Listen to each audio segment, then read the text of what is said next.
Audit में cash count और stock take एक इम्पोर्टेंट पार्ट है जो साल में कम से कम एक दफ़ा लाजमी परफॉर्म किया जाता है। इसका मकसद मैनेजमेंट के कंट्रोल्स और इफेक्टिवनेस को देखना होता है और उनकी रिलायबिलिटी और एग्जिस्टेंस जैसी एजर्शंस को देखा जाता है। एक कंपनी अगर अपने एसेट्स में मिलियंस ऑफ रुपीस के एसेट्स कैश और इन्वेंट्री में शो कर रही है तो क्या वो वाकई मौजूद हैं? काउंट का सबसे पहला प्रोसीजर फिजिकल वेरिफिकेशन है, जिसमें लेजर और ट्रायल बैलेंस में दिए गए क्लोजिंग बैलेंसेस वाले कैश को देखा जाता है। कैश को फिजिकली वेरीफाई किया जाता है ताकि एग्जिस्टेंस जैसी एजर्शन कंप्लीट हो सके और उसका टेस्ट हो सके। इन केस लेजर में जो क्लोजिंग बैलेंस आ रहा है फिजिकल वेरिफिकेशन के मुताबिक भी वही है, तो मैनेजमेंट से कैश इन हैंड सर्टिफिकेट लेना पड़ता है और उनसे साइन और स्टैम्प एक कॉपी लेनी पड़ती है कि आपके मुताबिक आपके पास इतना कैश मौजूद है। इन केस अगर कैश लेजर के क्लोजिंग बैलेंस में और फिजिकल वेरिफिकेशन में डिफरेंस हो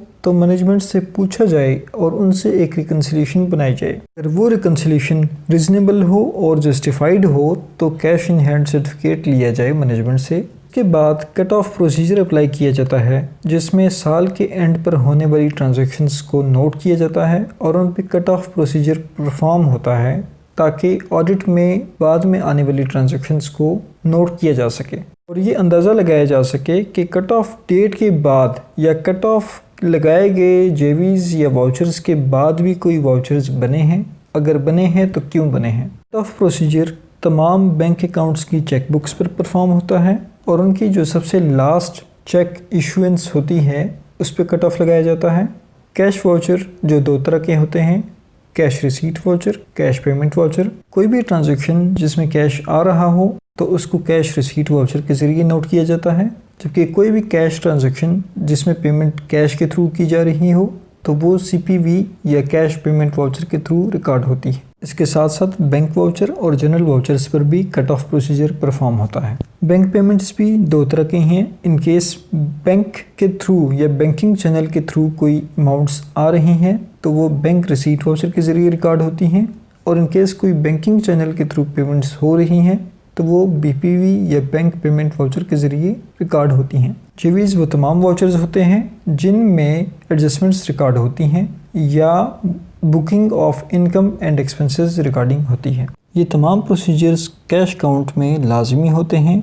अब इसके साथ साथ ये भी नोट कर लें कि cash in hand certificate, cash ledgers जिसमें क्लोजिंग बैलेंस आ रहा हो, उसके साथ साथ वो तमाम वाउचर्स, चेक बुक्स की कॉपीज़ या जनरल वाउचर्स जिन पे आपने कट ऑफ प्रोसीजर परफॉर्म किया, उनकी फ़ोटोकॉपीज़ अपने पास लाजमी नोट करें और उनकी स्कैन या फ़ोटोकॉपीज़ अपने पास सेव रखें। इसका सबसे इम्पोर्टेंट एडवांटेज अपने पास एविडेंस कलेक्शन को रखना है ताकि कल को मैनेजमेंट और आपके दरमियान कोई डिस्टर्बेंस या गैप ना हो। मैनेजमेंट से जो भी डॉक्यूमेंट्स आपको रिसीव हों वो प्रॉपरली साइंड और स्टैम्प्ड हो। फॉर एग्जांपल, आपको एक कैश लेजर दिया जाता है जिसमें क्लोजिंग बैलेंस 1,88,000 शो हो रहा है जबकि ओपनिंग बैलेंस 3 लाख था। क्लोजिंग बैलेंस को आपने फिजिकली वेरीफाई करना है। इन केस अगर उतना ही फिजिकल वेरिफिकेशन में आता है तो मैनेजमेंट से आप कैश इन हैंड सर्टिफिकेट लेंगे। अगर दोनों में डिफरेंस आ रहा है तो मैनेजमेंट से रिकंसिलिएशन बनवाएं और वो चेक करें कि आया क्या वो दुरुस्त है या नहीं।